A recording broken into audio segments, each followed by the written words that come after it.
Bueno, ahora le vamos a mostrar cómo hacemos la cerveza acá en Tatané y vamos a explicar bien el proceso, cada una de las partes del proceso de la elaboración.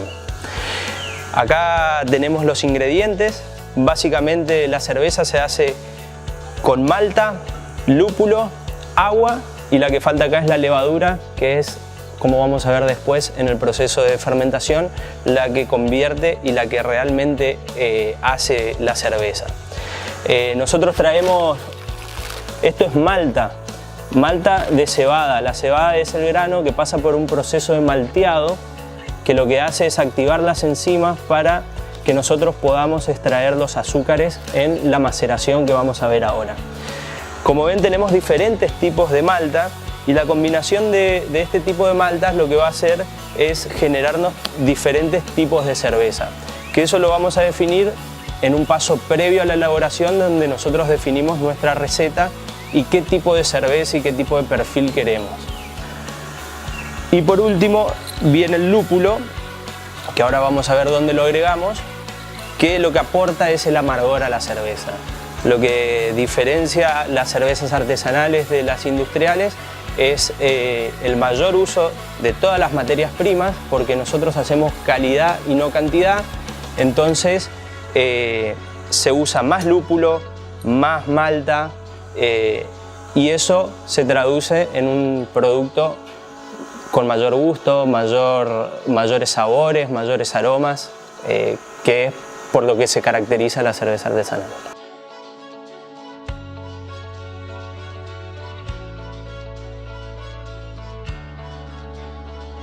El lúpulo, lo que buscamos con el lúpulo es agregar, dependiendo de dónde lo agregamos, amargor, sabor y aroma. Si lo agregamos al principio del hervor, lo que va a hacer es aportarnos mayor amargor. Si lo ponemos al medio, sabor, y si lo ponemos al final del hervor, nos va a aportar más aroma y menor amargor. Porque lo que hace el hervor es isomerizar los alfa-ácidos que tiene el lúpulo y eso genera el amargor. Una vez que hierve una hora, se corta, se hace el whirlpool, que es hay que revolver para que genere, ¿sí?, con la pala. Esto es bien artesanal, se revuelve para que todos los sedimentos que estaban digamos, dentro del mosto se forme, porque se le pone, antes de que termine el hervor, se pone un decantador. Entonces con el whirlpool lo que hace es juntarse una torta en el medio de la olla para que cuando la enfríes no pase todas esas partículas. Entonces se hace el whirlpool y ahí empieza el enfriado, que es una parte clave. Hasta ahí es la cocina. Abrimos,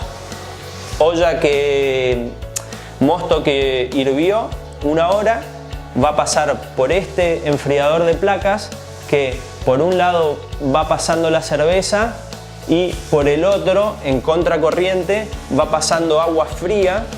Por ende va a pasar de tener que hirvió 100 grados, se enfrió un poco, va a 90 grados, ponerle 80 grados. Cuando salga de este intercambiador de placas, sale de ahí, pasa por el intercambiador y se enfría para llegar a una temperatura de fermentación en la próxima sala de 20 a 18 grados. La llevamos al tanque de fermentación.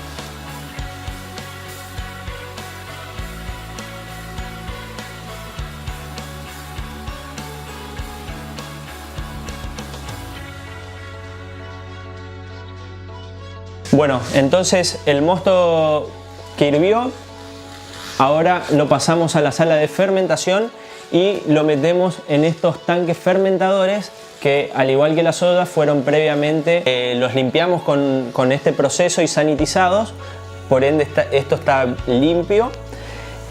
Y pasó el mosto de hervir, lo enfriamos y entra aproximadamente entre 20 y 25 grados a este tanque. Acá es donde el mosto se convierte en cerveza y donde entra a trabajar la levadura, que es la que hace la magia. La levadura que le agregamos cuando tenemos el rango de temperatura deseado, le agregamos a este mosto y lo que va a hacer es comer los azúcares que nosotros obtuvimos de la malta en el macerado. Cuando come esos azúcares, la levadura lo que hace es comer el azúcar y convertirlo tanto en alcohol como en dióxido de carbono, que es el gas. O sea que acá se produce la cerveza. Por eso dicen que el cervecero hace el mosto y la levadura hace la cerveza. Nosotros nos ocupamos de hacer un mosto ideal y de seleccionar tanto qué tipo de levadura, porque hay diferentes tipos de levadura y para cada estilo, como también un plan de fermentación apuntando a qué grados es mejor que fermente y demás. O sea, el gran enemigo de la elaboración de cerveza en esta etapa de la fermentación es el calor. La levadura, cuando come el azúcar, genera calor a la vez. Entonces, supongamos que tenemos una temperatura típica de acá de 30 grados, 35 grados, más el mosto que está comiendo y generando calor, y cuando la levadura trabaja a otra temperatura, a temperaturas más elevadas, genera sabores indeseados. Tenemos un equipo que se llama un chiller, que básicamente es un enfriador de agua que tiene agua a menos 2 grados, agua con propilenglicol, que permite que la temperatura del agua baje bajo cero.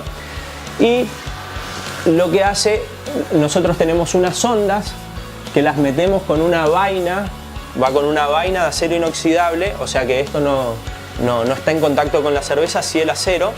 Y eso nos mide la temperatura que tenemos acá, los relojes que son convistatos, que lo que hace es medirme la temperatura. Esos convistatos, cuando tienen una temperatura, yo lo programo, por ejemplo, a 19 grados, y cuando sube a 20, automáticamente activa y le pide agua al chiller, que es agua a menos 2 grados, viene por una cañería y circula todo alrededor. Entonces la levadura me está levantando la temperatura, me activó, circula agua y lo que me hace es enfriar todo el tanque y baja la temperatura.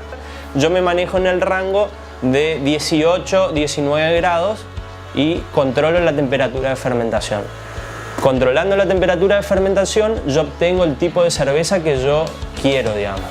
¿Cuánto es el tiempo de fermentación que debería tener la cerveza, ¿no?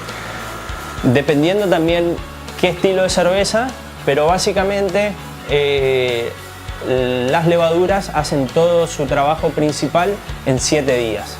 Entonces yo herví un mosto y obtuve un mosto de densidad, por ejemplo, 1050. Viene ese mosto de 1050, le agrego la levadura y empieza a comer ese azúcar. Entonces cuando yo mido la densidad de acá 3 días, esa densidad bajó, porque la levadura morfó esos azúcares y los convirtió en alcohol y en dióxido de carbono. La levadura, esto tiene un fondo cónico porque lo que hace es comer, comer, comer y después empieza a decantar. Cuando empieza a decantar, yo lo que hago es ir purgando y voy sacando la levadura y a la vez voy enfriando. Cuando enfrío, lo que busco es que todos los sólidos en suspensión y demás, por acción del frío, terminen de decantar en el fondo cónico y yo los pueda purgar. En general nosotros fermentamos 7 días acá. Una vez que está completa la fermentación, eso lo sabés midiendo la densidad, llega hasta la densidad de 1010, 1012. Bueno, está lista para pasar a la sala de madurado, que nosotros maduramos en cámaras, que ahora los invito a ver.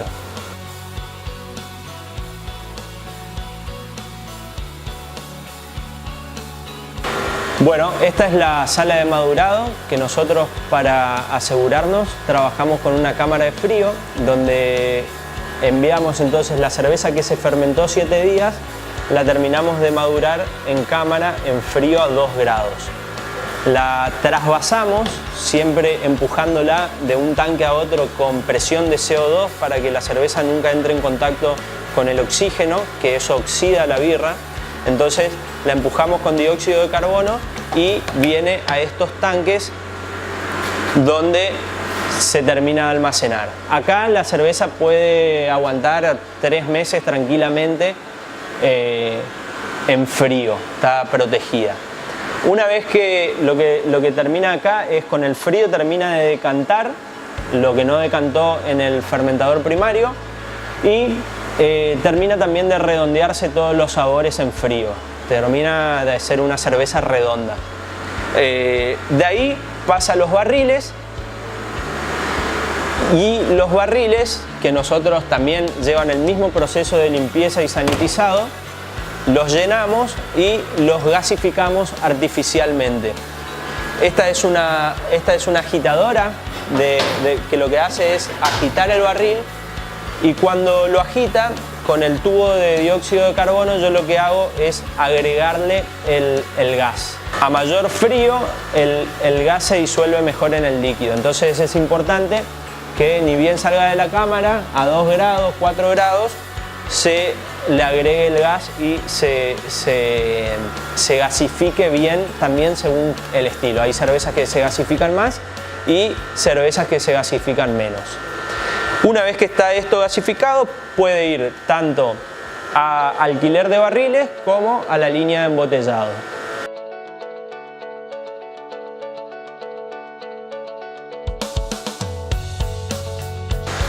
Bueno, este es el sistema de chop que tenemos nosotros, que así como lo embarrilamos va a la cámara, queda en cámara, y cuando algún cliente nos pide, lo sacamos de la cámara y sin cortar la cadena de frío, los llevamos en estas bateas, los ponemos adentro, o sea que el barril siempre está frío, y lo ponemos con hielo.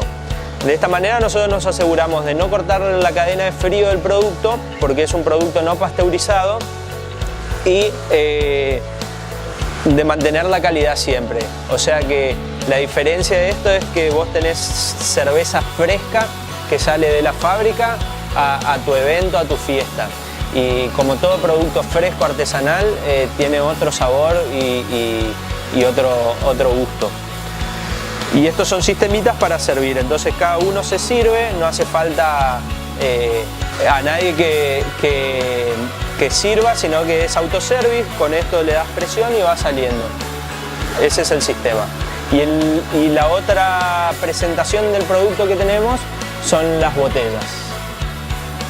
Bueno, y acá es donde embotellamos. Tenemos un sistema bastante manual, pero con este aparatito, que es una embotelladora manual, lo que hacemos es asegurarnos de embotellar sacando todo el oxígeno de la cerveza. Como dijimos, el oxígeno es el principal enemigo de la cerveza. Entonces viene del barril, acá se conecta una manguera a un tubo de CO2 y una manguera a la cerveza, al barril de cerveza. Entonces lo que primero hago es purgar llenar de CO2 la botella y liberar para que salga todo el oxígeno y quede el CO2. El CO2 es más pesado que el oxígeno, entonces va a ir abajo y cuando yo libero acá va a salir el oxígeno. Entonces cuando entra la cerveza, que entra por este caño y va desde abajo para no tener impacto y genere aire cuando choca, va por acá, baja y va subiendo de abajo despacito mientras va saliendo todo el CO2. Termina acá, llega hasta ahí, saco de acá, le pongo la tapita y ahí termino de tapar la botella. Y ahí vuelve, el barril estaba frío, la cerveza está fría y vuelve de vuelta al frío sin cortar la cadena de frío.